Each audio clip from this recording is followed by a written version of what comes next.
Far beyond the edge of the known star systems, there was a woman of an alien race.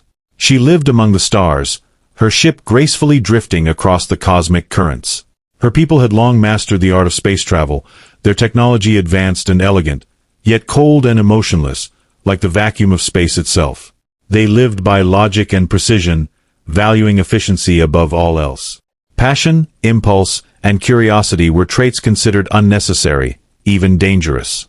And yet, here she was, watching in fascination as something, or someone, broke the silence of her routine. It had been another ordinary survey mission until her ship sensors detected an anomaly, a small craft, drifting helplessly in the void. Its shape was unfamiliar to her, yet not entirely alien. It was clearly of another species, primitive by comparison to her people's technology. The ship had sustained significant damage, and its lone occupant was doing something strange, something that defied everything she had been taught. The human was fixing his ship. She observed him from a distance at first, her ship's cloaking technology keeping her hidden from view. There was no logical reason to intervene. This human was simply one of countless beings in the universe, likely from a race that had barely scratched the surface of interstellar travel. His ship, barely functional, was a testament to his species' lack of sophistication. And yet, he persisted. She watched, hour after hour, as the human moved inside and outside his ship, working with tools she didn't recognize, using methods that seemed crude and inefficient.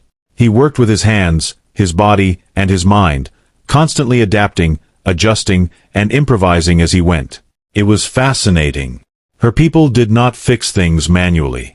Everything on their ships was automated, self-repairing. If something failed, it was discarded or replaced by machines.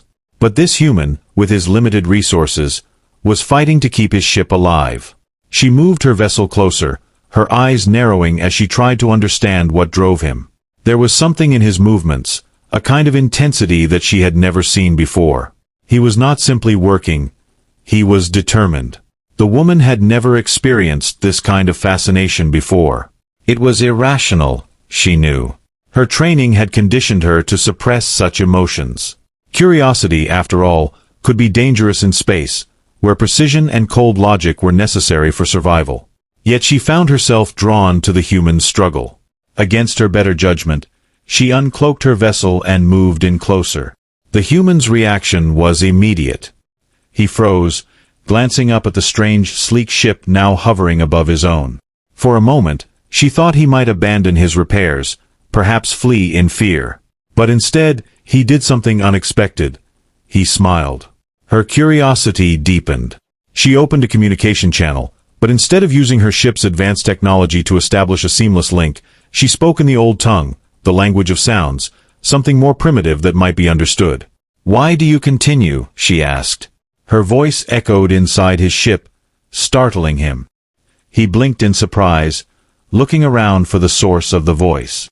After a moment, he glanced up at the strange ship and spoke aloud, his voice shaky but clear.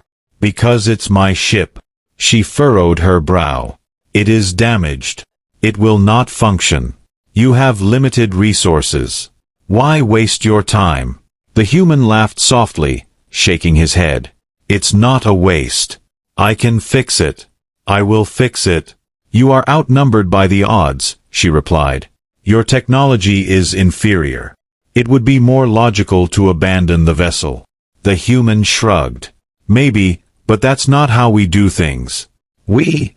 she asked, intrigued. "Humans," he said. "We don't give up so easily. We try, even when the odds are against us." Her interest was piqued. Her race had long dismissed humans as insignificant, their technology barely registering as a blip on the galactic scale. And yet, here was this one, floating in the void, working tirelessly to repair something that should, by all accounts, be beyond saving. "And if you fail?" she asked, her voice softening. "I won't," he said with a grin, though his face was smeared with grime and exhaustion was evident in his eyes. "But if I do, at least I tried." The alien woman's heart, if she could call it that, stirred in a way she hadn't expected. She had always been taught that failure was something to be avoided at all costs. Efficiency and success were paramount. But here was this human, willing to embrace failure as part of the process, willing to risk everything for the sake of trying. It was illogical. And yet, it made her feel something she hadn't felt in a long time. "May I observe?" she asked, surprising herself with the request. The human blinked, clearly taken aback. He glanced at his ship, then back at the sleek vessel above him. Sure," he said, scratching the back of his head. "Not sure what there is to see, but be my guest." She watched him closely as he continued his work. His hands moved quickly, but not always with precision. He made mistakes, occasionally cursing under his breath, but he never stopped. Every time a piece fell out of place or a connection failed, he adjusted, adapted, and tried again. Hours passed. The alien woman found herself transfixed by the human's persistence, by the way he refused to accept defeat. She had never seen anything like it. In her world, failure was met with cold indifference or swift correction. But this human, he welcomed it as part of the process. At one point, he stopped to rest, leaning against the hull of his ship. He glanced up at her vessel and smiled, as if he knew she was watching. "You're different from the others," he said, wiping sweat from his brow. "How so?" she asked, her voice quiet. "I don't know," he replied, staring up at the stars. "The others we've met, they don't care. They see us as insignificant." She didn't respond. Her people did see humans as insignificant, but she wasn't sure she agreed anymore. "Why do you do this?" she asked after a long silence. "Why do you fight to repair what is broken?" The human looked at his ship, then back at the alien woman's vessel. He smiled again, a soft, tired smile. "Because it's who we are. We fix things. We keep going, even when it doesn't make sense." She didn't understand it fully, but she was beginning to.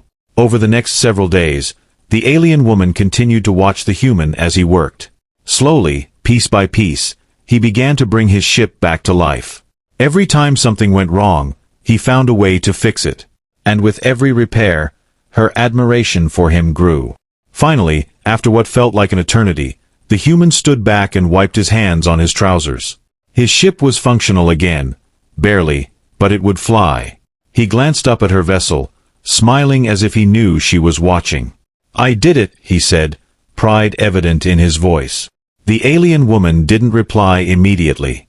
She felt a strange warmth in her chest, something she had never experienced before. It was a mix of admiration and something else. "Congratulations," she said softly. The human gave her a mock salute before climbing into his ship. She watched as he powered it up, the engines sputtering before roaring to life. The ship lifted off, drifting slowly away from her. As he disappeared into the distance, the alien woman found herself smiling. A small, barely perceptible smile, but a smile nonetheless. For the first time in her life, she understood the value of trying, even when the odds were against you. And for the first time in her life, she felt something more than just cold logic and efficiency. She felt hope. As the human ship disappeared from sight, the alien woman found herself lingering in the empty space. Her mind was full of conflicting emotions, thoughts she wasn't accustomed to processing. She was taught to observe, analyze, and move on. And yet, something about this encounter stayed with her, something she couldn't let go. Days passed, and she resumed her regular duties, charting courses, gathering data, and transmitting reports to her people. But no matter how much she tried to focus, her thoughts drifted back to the human. She replayed their conversations in her mind, his determination, his resilience.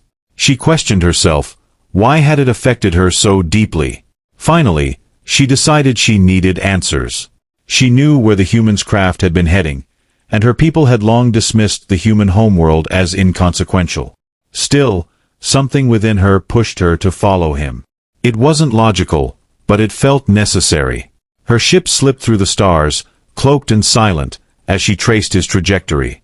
Days turned into weeks, and finally, she found herself approaching a system she had never seen before, a cluster of planets orbiting a yellow star.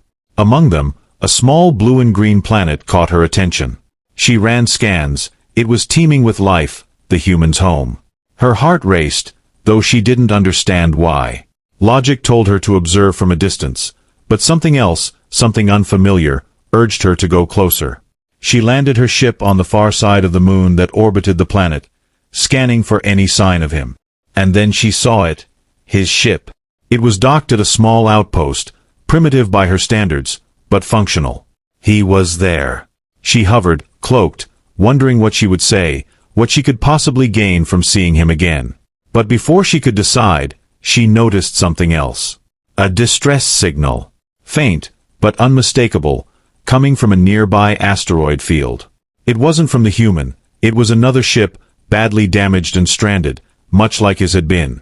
For a moment, she hesitated. It wasn't her mission. It wasn't her responsibility. But something inside her shifted, something she hadn't felt before her encounter with the human. Without fully understanding why, she set a course for the signal. When she arrived, the scene was worse than she'd imagined. The ship was in pieces, barely holding together, and its occupants, another alien race unfamiliar to her, were trapped inside. Her sensors showed that their oxygen supply was failing. She moved quickly, her ship's advanced systems making short work of the rescue. She transported the survivors aboard, stabilizing their life support systems. The aliens were dazed, confused, but grateful. They spoke in a language she didn't understand, but their relief was clear. As she tended to them, her mind drifted back to the human. This is what he would have done, she realized. He would have helped them, even if it wasn't logical, even if the odds were against him. Because that's who he was.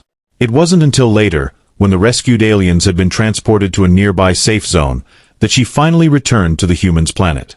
This time, she uncloaked her vessel.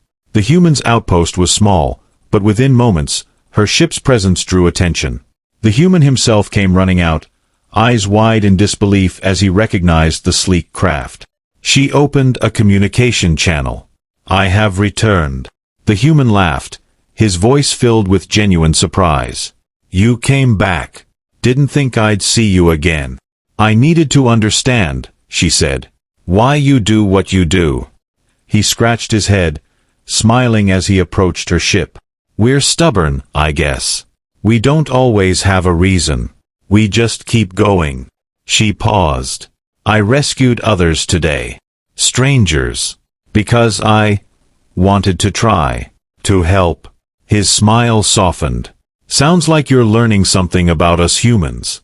"Perhaps," she admitted, her voice barely above a whisper. "Perhaps I am learning something about myself." The human stepped closer to her ship, his expression curious. "So, what now?" She hesitated, a rare moment of uncertainty. "I don't know," she admitted. "But I think I wish to learn more." The human's question lingered in the air. What now? The alien woman had no clear answer, but she felt a pull, something that told her this was only the beginning. As they stood there, the stark difference between their worlds became even more apparent. For her, everything was governed by rules, systems, and logic.